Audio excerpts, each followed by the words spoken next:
कथा कहउचंती ना खाद्य खाउचंती।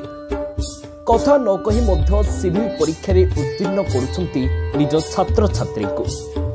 एपरी जने बाबा देखिबाकू मिलिछंती प्रयागराज रे। 12 वर्ष रे थरे प्रयागराज ठारे पालित हुए हिंदू धर्मर महापर्व कुंभ मेला, जहाँ आसंता जनवरी 13 तारिख रे प्रयागराज ठारे अनुष्ठित हेबो।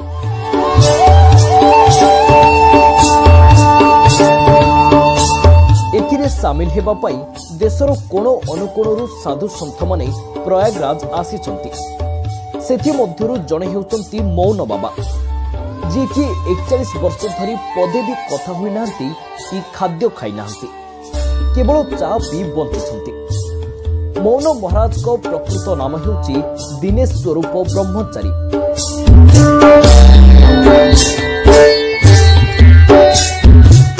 एही बाबा एक शिक्षक परिवार रे जन्म नेछंती। से उद्भिद विज्ञान रे बीएससी करिसंती। बापांको मृत्यु परे तांको शिक्षा विभाग रे नियुक्ति मिलिथिला, मात्र सेते बेलको सांसारिक कार्य प्रति तांकर रुचि नथिला। से चाकरी न करी बाबा हेबाकू स्थिर कले। बाबांको पाई धर्म एवं आध्यात्मिकता सबु किछि। से जनसेवा करिबा सह छात्र मानकू मागणा शिक्षा मध्य दियंती। सेमानकू पाई नोट मध्य प्रस्तुत करंती। बाबांको कहवा अनुसार प्रति वर्ष तांकर 2 ରୁ 3 जन छात्र सिविल सर्विस रे मनोनीत हुअंती।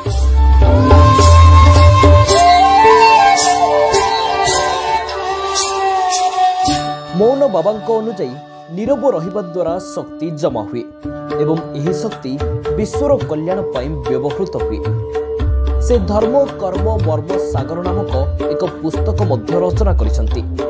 एही बही रे जन्म ठारू मृत्यु पर्यंत, सोइबा ठारू उठिबा पर्यंत प्रत्येक कार्य पाई शास्त्रीय नियम अछि।